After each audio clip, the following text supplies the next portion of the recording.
नमस्कार दोस्तों, आज के हमारे इस वीडियो में हम आपके लिए देवशयनी एकादशी की व्रत कथा लेकर आए हैं। एक समय महाराज युधिष्ठिर ने जिज्ञासा पूर्वक भगवान श्री कृष्ण से प्रश्न किया, हे केशव, आषाढ़ मास के शुक्ल पक्ष में आने वाली एकादशी का नाम क्या है और इस एकादशी का पालन करने की विधि क्या है? युधिष्ठिर महाराज की जिज्ञासा सुन भगवान श्री कृष्ण बोले, हे धर्मराज युधिष्ठिर, ध्यान पूर्वक सुनिए। मैं आपको एक कथा सुनाने जा रहा हूँ जो सृष्टि के रचयिता ब्रह्मा जी ने नारद मुनि को सुनाई थी। जैसा कि आप जानते हैं कि नारद मुनि सदैव लोक कल्याण हेतु विचरण करते रहते हैं। ऐसे ही एक दिन नारद मुनि विचरण करते हुए ब्रह्मा जी के पास पहुँचे और उनसे पूछने लगे, हे पिताश्री, आषाढ़ मास के शुक्ल पक्ष में कौन सी एकादशी आती है और किस प्रकार ये जीवों का उद्धार कर सकती है? नारद मुनि का प्रश्न सुन ब्रह्मा जी बोले, प्रिय पुत्र, आषाढ़ मास के शुक्ल पक्ष में आने वाली एकादशी को देवशयनी एकादशी या पद्मा एकादशी के नाम से जाना जाता है। इसके विषय में अब मैं तुम्हें एक पौराणिक कथा सुनाता हूँ। ध्यान पूर्वक सुनो। सतयुग के समय में पृथ्वी पर सूर्य वंश के अत्यंत पराक्रमी और धर्मपरायण राजा मानधाता राज्य करते थे। एक समय राजा मानधाता के राज्य में अकाल पड़ा। प्रजा दुखी थी और भूख प्यास से व्याकुल थी। हवन आदि शुभ कार्य भी सभी बंद हो गए थे। यह देख राजा को बहुत दुख हुआ। इस चिंता से वो वन की ओर चले जाते हैं।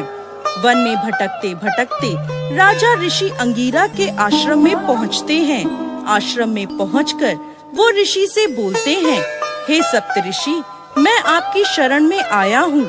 मेरे राज्य में अकाल पड़ा है। प्रजा कहती है कि राजा के पापों से प्रजा को दुख प्राप्त होता है, परंतु मैंने अपने जीवन काल में किसी प्रकार का कोई भी पाप नहीं किया है। आप दिव्य दृष्टि से देखकर बताएं कि मेरे राज्य में अकाल पड़ने का क्या कारण है? तब अंगीरा ऋषि बोले, राजन, सतयुग में ब्राह्मणों का वेद पढ़ना और तपस्या करना धर्म माना गया है, परंतु आपके राज्य में इन दिनों एक शूद्र तपस्या कर रहा है।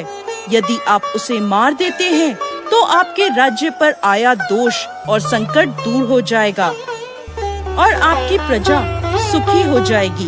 तब राजा मानधाता बोले, ऋषिवर, मैं एक निरपराध तपस्वी शूद्र को नहीं मार सकता। आप इस कष्ट से छुटकारा पाने का कोई और सुगम उपाय बताएं। तब ऋषि अंगीरा बोले, सुगम उपाय कहता हूँ, ध्यान पूर्वक सुनिए राजन। आषाढ़ मास के शुक्ल पक्ष में भोग तथा मोक्ष देने वाली देवशयनी एकादशी आ रही है। आप इस एकादशी का विधि पूर्वक व्रत करें, जिसके प्रभाव से चतुर्मास तक आपके राज्य में वर्षा होगी।